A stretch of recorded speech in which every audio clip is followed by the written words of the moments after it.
बाबा ने तो हद ही कर दी, भगवान को भी नहीं छोड़ा, उन्हीं पर कर दी टिप्पणी। अब बाबा पर होगी तगड़ी कार्रवाई, इनकी कथा पर लगेगा हमेशा के लिए बैन। भोलेनाथ के ऊपर टिप्पणी करना बाबा को पड़ गया भारी। लोग बोले कोई ज्ञान नहीं बाबा को, बस लोगों को बेवकूफ बना रहा।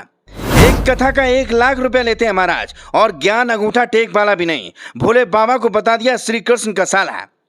सैकड़ों संतों ने उठाई कार्रवाई की मांग, तो क्या आप जेल जाएंगे अनिरुद्धाचार्य?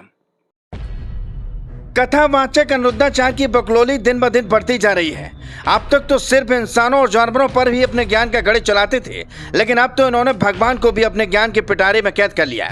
लेकिन शायद महाराज जी भूल गए, ये भगवान हैं, देवों के देव महादेव। इनसे पंगा लेने वाले बड़े बड़े राक्षसों की पुंगी बच जाती है। आप तो एक मामूली इंसान हैं, और भाई हुआ भी, क्योंकि भोलेनाथ पर टिप्पणी करना कलयुग के इस ज्ञानी बाबा को महंगा पड़ गया, और सैकड़ों संतों ने एकत्रित होकर इस बाबा की कथा को हमेशा के लिए बैन करने की मांग कर दी, और साफ शब्दों में कह दिया कि इससे कोई ज्ञान नहीं, बस लोगों को बेवकूफ बनाने का काम करता है। अब इस मामले के बाद बाबा की बकलोली पर विराम लग गया और नौबत जेल जाने तक की आ गई। सोशल मीडिया स्टार कलयुग के महाज्ञानी पंडित कथावाचक अनिरुद्धाचार्य, ये वही बाबा हैं जो गाय के गोबर में गेहूं मिलाकर बच्चा पैदा कराते हैं। ये वही कथावाचक हैं जिनका कहना है कि अमृत की 2 बूंदें धरती पर गिरी, जिससे 1 लहसुन और 1 प्याज की उत्पत्ति हुई। ये वही गुरुजी हैं जिन्हें बिस्कुट में विष नजर आता है, और आज इन्होंने भगवान भोलेनाथ को श्री कृष्ण का साला बता दिया। दरअसल प्रसिद्ध कथावाचक अनिरुद्धाचार्य द्वारा उज्जैन का संदर्भ देते हुए एक कथित विवादित बयान ने संत समाज में आक्रोश उत्पन्न कर दिया। अनिरुद्धाचार्य ने अपने प्रवचन के दौरान भगवान शिव और भगवान कृष्ण को लेकर एक टिप्पणी की, जिसने धार्मिक जगत में हलचल पैदा कर दी।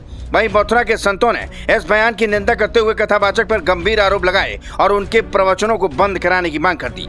बता दें, अनिरुद्धाचार्य ने 3 सितंबर को एक निजी टीवी चैनल पर कथा के दौरान उज्जैन का जिक्र करते हुए कहा, उज्जैन श्री कृष्ण का ससुराल है, ऐसे में शिव उनके साले हुए। इस कथन पर मथुरा के संतों ने कड़ी आपत्ति जताई। संतों का कहना है कि सनातन धर्म के शास्त्रों में ऐसा कोई संदर्भ नहीं जिससे यह सिद्ध हो कि भगवान शिव को भगवान श्री कृष्ण का साला कहा जा सके। वहीं मथुरा के परम ज्ञानी आश्रम पटलोनी के महंत प्रवेशानंद पुरी ने इस पर प्रतिक्रिया देते हुए कहा, अनिरुद्धाचार्य को शास्त्रों का ज्ञान नहीं है, उनके प्रवचन बंद कराए जाने चाहिए। ऐसे वक्तव्य सनातन धर्म में भ्रम और कुरीतियों को बढ़ावा देते हैं। इतना ही नहीं, मामले को लेकर मथुरा के डीएम कार्यालय में 100 से अधिक संत एकत्रित हुए और कथावाचक अनिरुद्धाचार्य के खिलाफ कार्रवाई की मांग करते हुए एक ज्ञापन सौंप दिया। संत समाज का कहना है कि अनिरुद्धाचार्य की कथित मनगढ़ंत बातें सनातन धर्म के अनुयायियों को गुमराह कर रही हैं। वहीं संतों के विरोध और ज्ञापन के बाद अनिरुद्धाचार्य ने अपनी कथनी को लेकर एक वीडियो जारी किया, जिसमें उन्होंने संत समाज से माफी मांगी। उनका कहना है कि मैंने संतों की वाणी सुनी, अगर मेरी वाणी से संतों का दिल दुखा हो तो यह भगवान का दिल दुखाना है। संत भगवान का ही पर्याय है, मैं इनके चरणों में सिर रखकर क्षमा मांगता हूँ। उन्होंने आगे कहा,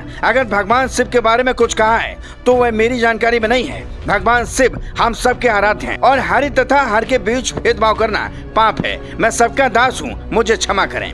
ब्रजक्षेत्र के परम ज्ञानी आश्रम के महंत प्रवेशानंद पुरी ने अनिरुद्धाचार्य के प्रवचनों पर कड़ी आपत्ति जताई। उन्होंने कहा, अनिरुद्धाचार्य ने शास्त्रों का अपमान किया है और भगवान शिव के बारे में गलत बयान दिया। आजकल कथावाचक शास्त्रों पर आधारित नहीं है, बल्कि मन धड़क कहानियों पर प्रवचन दे रहे हैं। इससे सनातन धर्म में भ्रम और कुरीतियां फैल रही हैं। महंत ने यह भी कहा कि ऐसे कथावाचकों पर अंकुश लगाया जाना चाहिए जिनके पास शास्त्रों का ज्ञान नहीं है, जो जनता को गुमराह कर रहे हैं। वहीं इस विवाद के बाद सनातन धर्म के अनुयायियों में इस मामले को लेकर मिश्रित प्रतिक्रिया देखी जा रही है।